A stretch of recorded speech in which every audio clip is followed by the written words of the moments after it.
사랑하는 여러분, 우리가 이 시간에 우리의 믿음을 점검하는 시간이 되었으면 좋겠습니다. 사복음서는 회복의 시대라고 이야기한다면 사도행전은 부흥의 시대로 나가는 겁니다. 예수가 오심이 회복이었습니다. 그죠? 그분이 오셔서 치유하시고 구원의 길을 여셨습니다. 그리고 성령이 오심으로 말미암아 이 복음이 전 세계로 번지게 되었어요. 이걸 부흥이라고 이야기합니다. 자, 오늘 우리가 회복을 넘어서 부흥으로, 따라서 회복을 넘어 부흥으로. 여러분, 회복과 부흥은 같이 짝을 이루는 거예요. 회복이 되었으면 그 다음부터 부흥으로 나가게 되어 있는 거예요. 왜냐하면 예수님과 성령님은 동일한 하나님이기에. 그래서 예수 그리스도를 믿었다면 회복이 오게 될 것이고, 그 다음에 성령님으로 말미암아 우리는 부흥으로 나가게 되어 있는 겁니다. 그것이 개인의 부흥이든 아니면 공동체의 부흥이든 그것이 나라의 부흥이든 반드시 부흥으로 나가게 되어 있는 것이죠. 그래서 오늘 우리가 회복을 넘어 부흥으로 가는데 어떤 것들이 필요한지를 한번 살펴보려고 합니다. 첫 번째는 진정한 회복은 하나님의 나라다 라고 하는 겁니다. 따라서 해볼까요? 하나님의 나라가 진정한 부흥이다. 우리 3절을 같이 한번 읽겠습니다.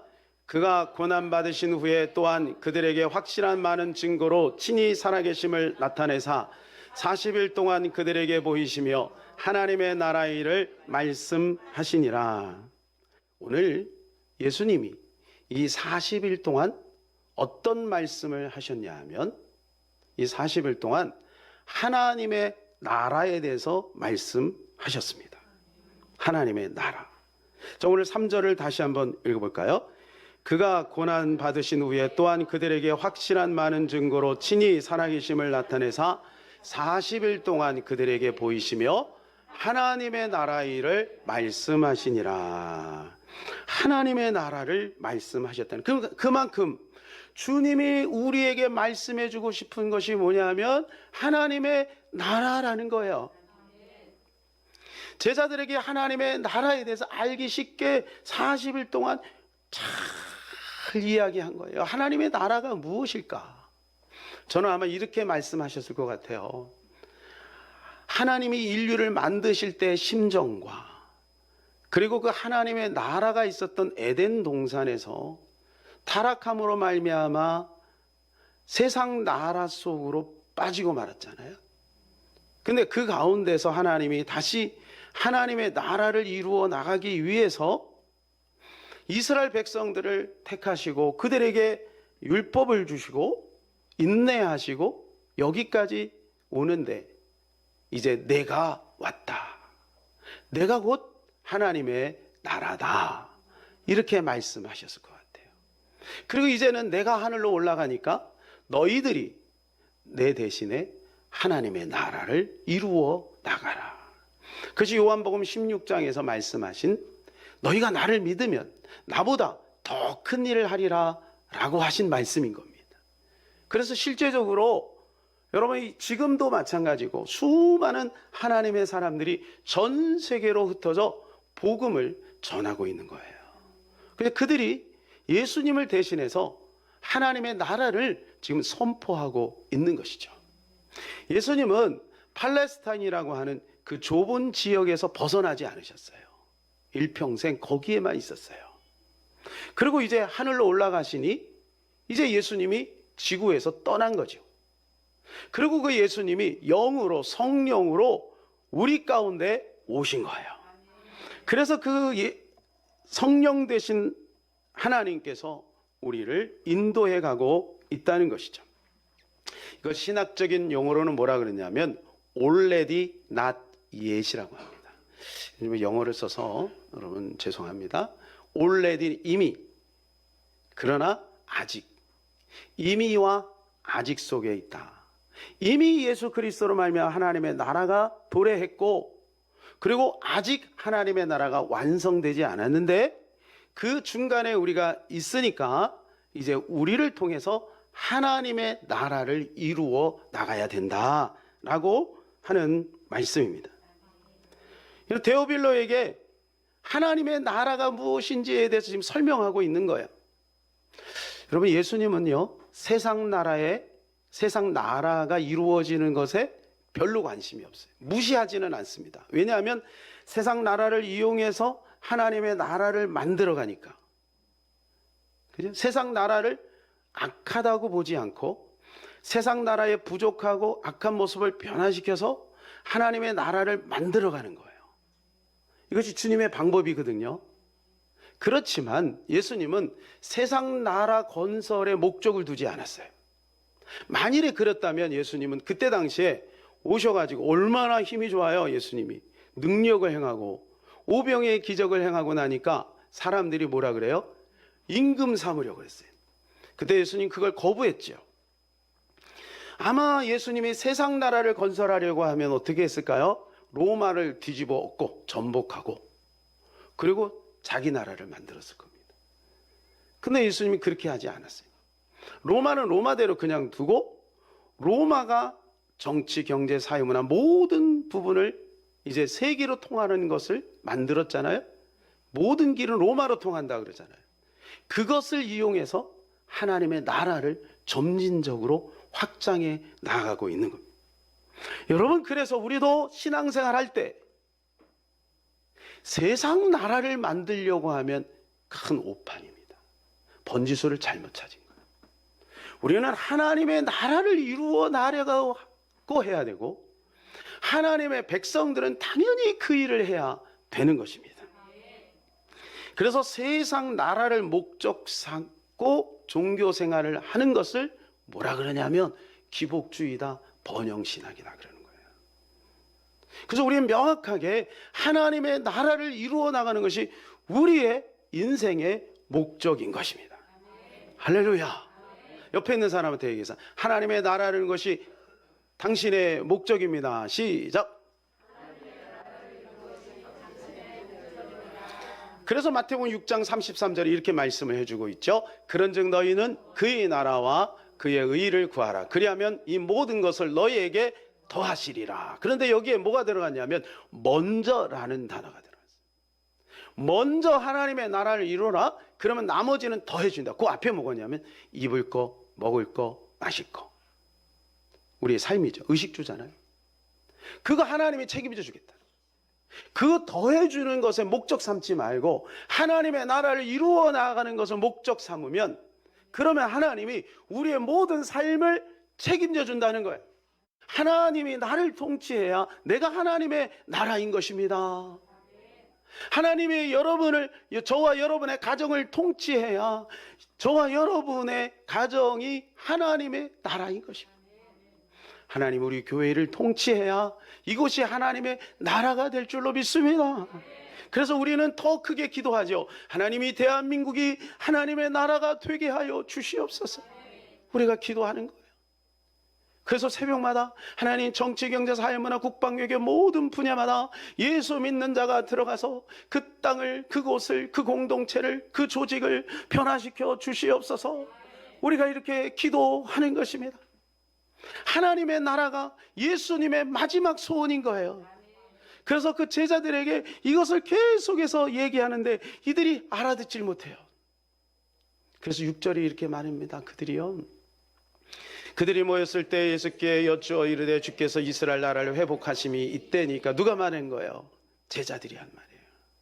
여러분 4절 5절에서 뭐라고 말하지? 성령이 임하면, 아버지의 약속이 너에게 임하면, 이렇게 말씀하시면 3절에서 하나님의 나라에 대해서 40일 동안 그렇게 이야기했는데 그들은 이스라엘 나라의 회복함이 언제입니까?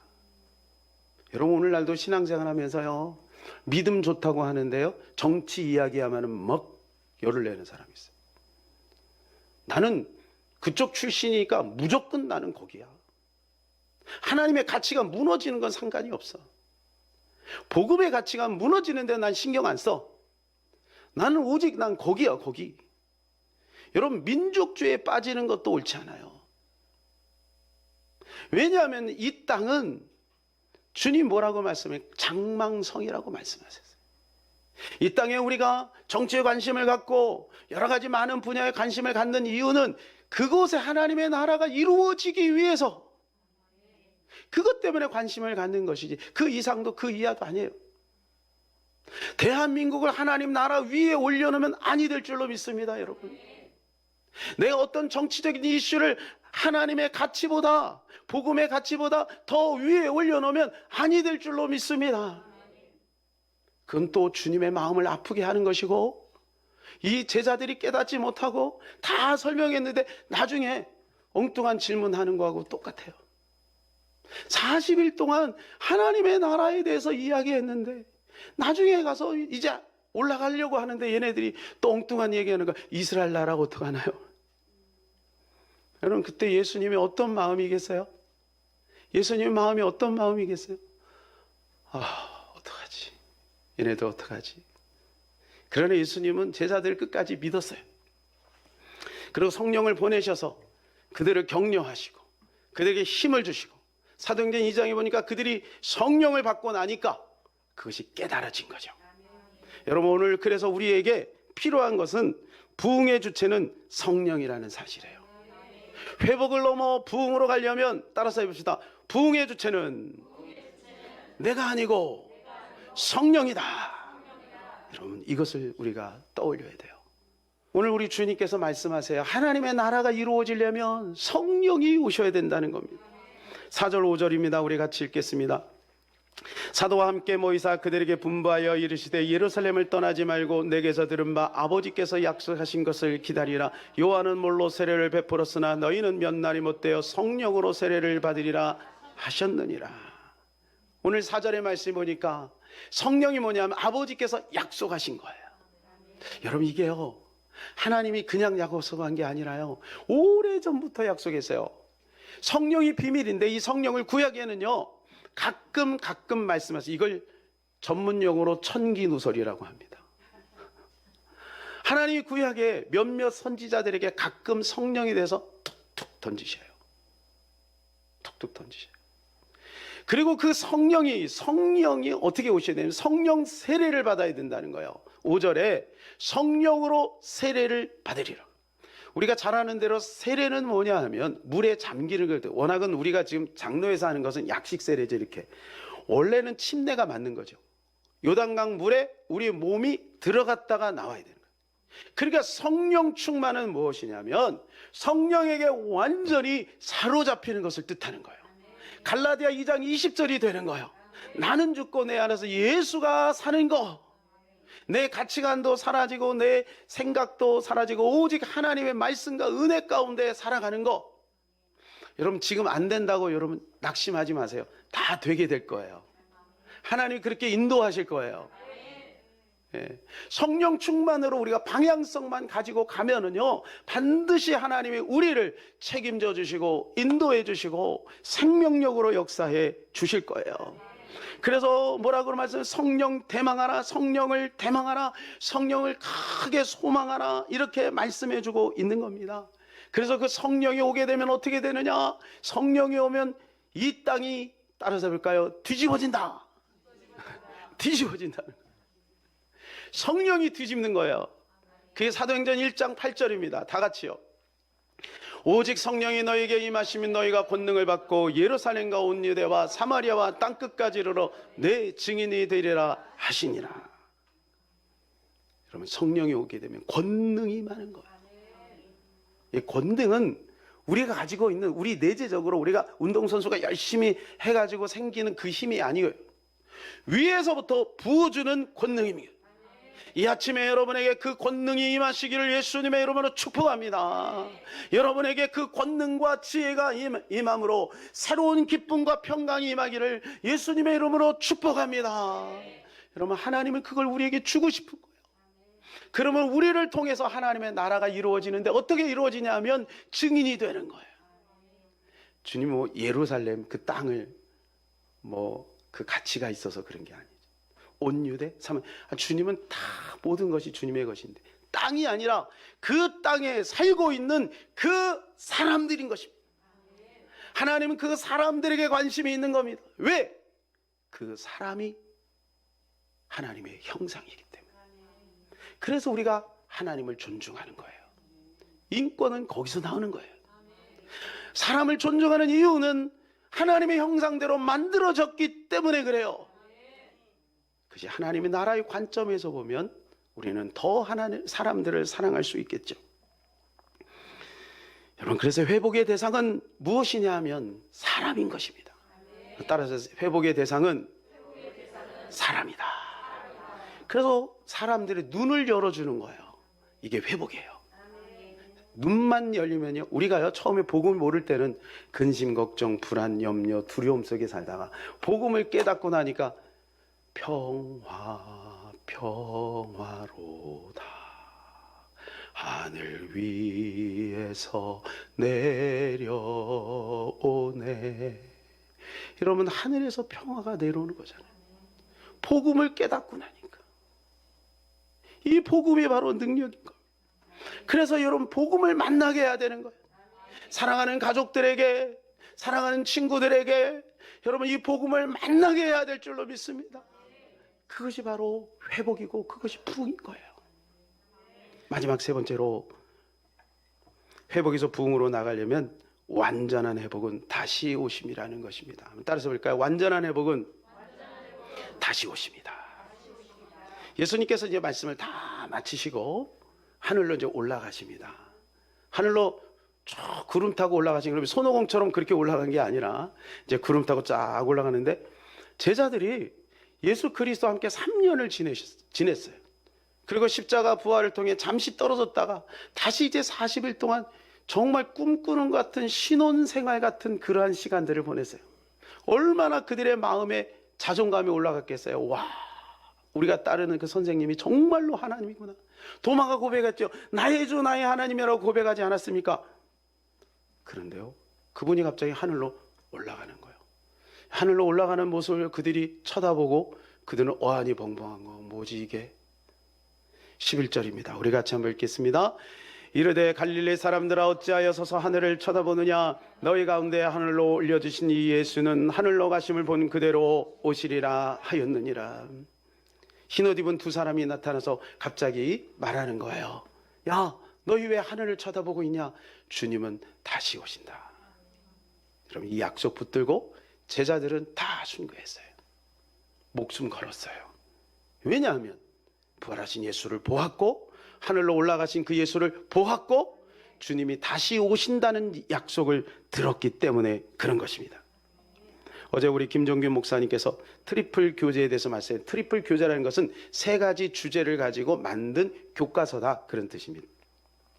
복음, 제자, 소명을 가지고 성경 이야기를 아이들이 이해하기 쉽게 교재로 만들었어요.